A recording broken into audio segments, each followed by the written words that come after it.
Hola querido, en este estudio veremos a la familia desde el punto de vista bíblico. Para eso tenemos que remontarnos a la semana de la creación. Mira, hay dos instituciones establecidas por Dios en la creación. La primera es el matrimonio, la segunda es el sábado. Interesante es saber que cuando Adán y Eva salieron del Edén por causa del pecado, llevaron consigo estas dos instituciones, el sábado y la familia. Para empezar, leamos Génesis capítulo 2, versículos 18 y después del 21 al 25. Después dijo Jehová Dios: no es bueno que el hombre esté solo, le haré ayuda idónea para él. Entonces Jehová Dios hizo caer un sueño profundo sobre Adán, y mientras éste dormía, tomó una de sus costillas y cerró la carne en su lugar. De la costilla que Jehová Dios tomó del hombre, hizo una mujer y la trajo al hombre. Dijo entonces Adán: esta sí que es hueso de mis huesos y carne de mi carne. Será llamada mujer, porque del hombre fue tomada. Por tanto, dejará el hombre a su padre y a su madre, se unirá a su mujer y serán una sola carne. Estaban ambos desnudos, Adán y su mujer, pero no se avergonzaban. Amigo querido, este es el relato de la creación de la mujer. Pero hay algo que necesitamos destacar. Mira, si tú lees todo el capítulo 1 del libro de Génesis, vas a ver que hay una expresión que se repite constantemente. Esa expresión es: vio Dios que era bueno, vio Dios que era bueno, vio Dios que era bueno. Pero el texto que acabamos de leer empieza de una manera diferente. Dice: vio Dios que no era bueno. Dios dijo: no es bueno. ¿Qué es lo que no era bueno? No es bueno que el hombre esté solo. Aquí surge un aparente conflicto. En medio de todo lo bueno, aparece algo que no es bueno.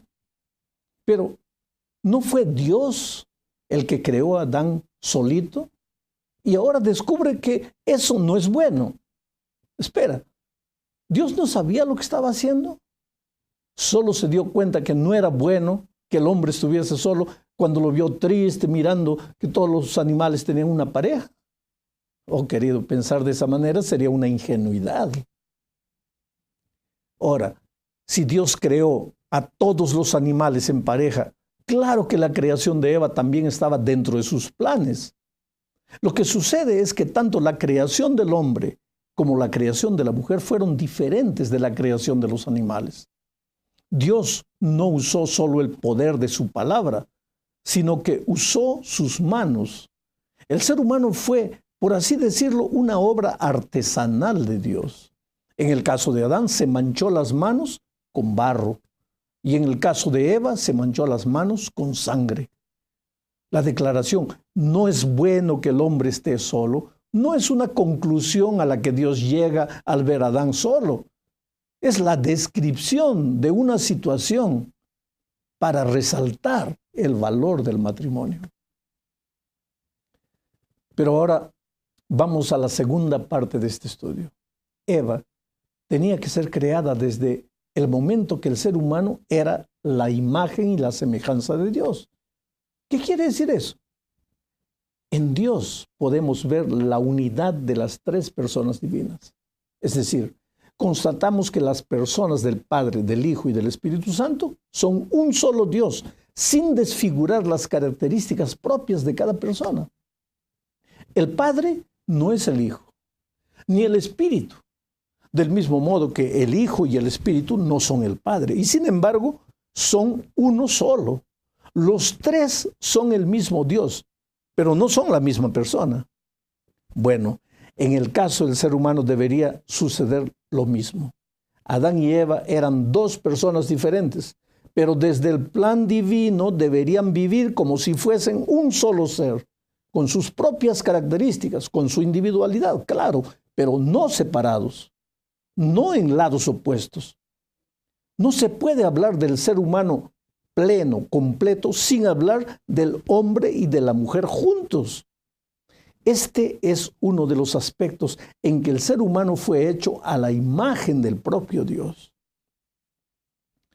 Y si es así, ¿No se debería buscar en la unidad de la divinidad la comprensión profunda de la unidad entre el hombre y la mujer?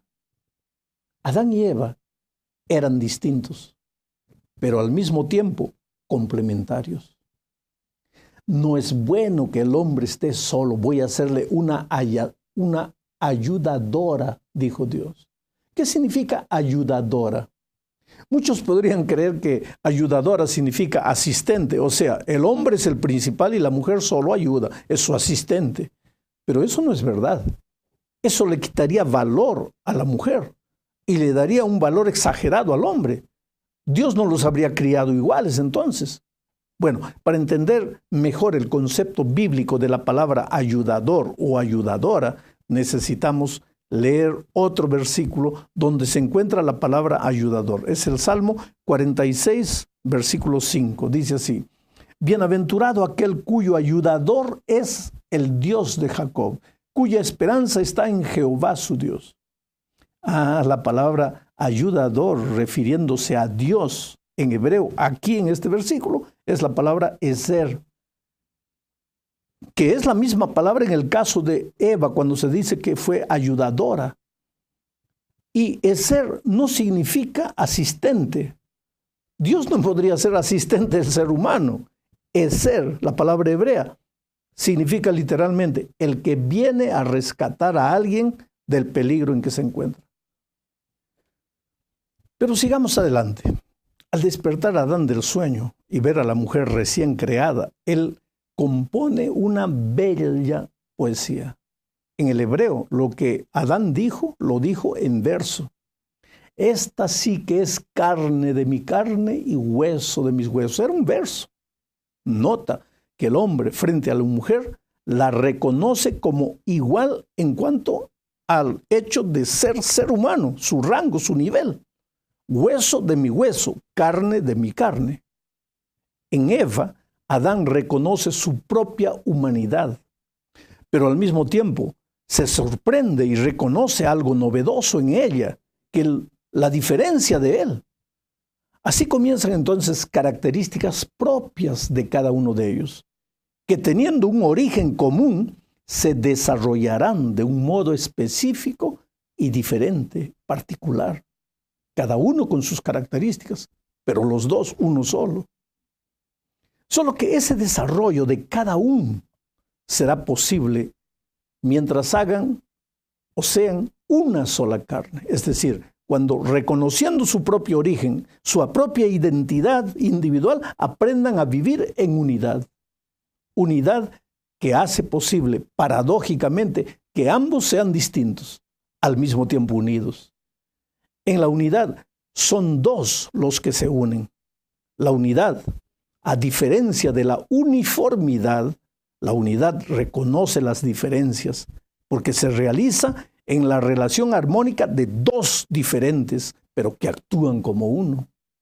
Hombre y mujer no se diluyen, no pierden su identidad, pero tampoco se distancian. Cada cual está enfrente del otro y no se avergüenza, ni se siente superior o inferior.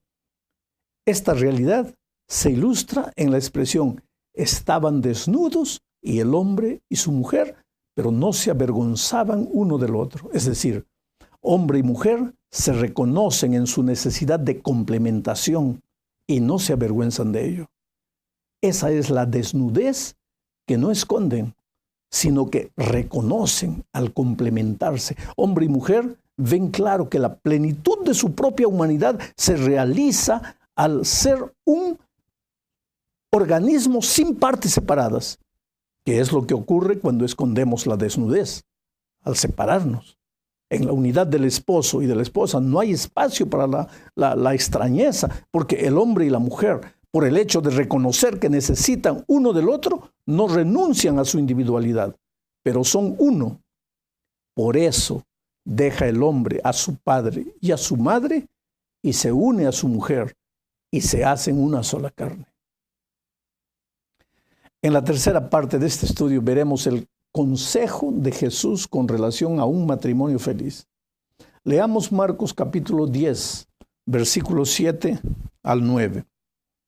Por esto dejará el hombre a su padre y a su madre, y se unirá a su mujer, y los dos serán una sola carne. Así que no son ya más dos, sino uno. Por tanto, lo que Dios juntó, no lo separe el hombre. Hay dos pensamientos interesantes en este texto. El primero es el de la unidad, de la particularidad del matrimonio. El matrimonio, querido, es una institución en la que nadie debe interferir. Nadie. Ni los padres. Me preguntó el otro día una señora preocupada con el matrimonio de su hijo. Mi respuesta fue, mucho menos los padres. No está escrito, querido, el número de hogares destruidos porque el esposo o la esposa no rompieron el cordón umbilical con los padres. Vivir separados de los padres es un principio bíblico establecido en el Edén y refrendado por el Señor Jesucristo. El otro pensamiento del texto que leímos es que el matrimonio debe durar hasta que la muerte los separe. Problemas existen en todo matrimonio. Dos personas individuales no viven fácilmente en unidad después de la entrada del pecado, con el carácter deformado. El matrimonio, por tanto, es una escuela donde uno nunca se gradúa. Requiere crecimiento diario. Y este crecimiento involucra renuncia, perdón, aceptación, en fin. Pero hay algo más. Pablo también habló del matrimonio y estableció un principio. Leamos lo que dice Efesios capítulo 5, versículos 25 al 27. Maridos, amad a vuestras mujeres, así como Cristo amó a la iglesia y se entregó a sí mismo por ella, para santificarla, habiéndola purificado en el lavamiento del agua, por la palabra, a fin de presentársela a sí mismo una iglesia gloriosa que no tuviera mancha ni arruga ni cosa semejante, sino que fuera santa y sin mancha. En este texto Pablo presenta el principio de la entrega. Amad a vuestras mujeres como Cristo amó a su iglesia y se entregó por ella, dice. Para amar como Cristo amó, sin duda, hay que vivir en permanente comunión con Jesús.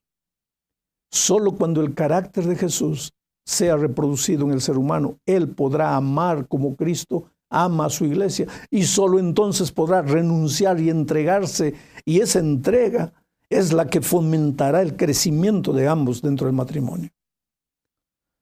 Vamos a la cuarta parte de este estudio. Esta parte tiene que ver con la pureza sexual dentro del matrimonio. En principio debemos tener en cuenta que el sexo en el matrimonio es una de las cosas más puras, limpias y sagradas que Dios creó.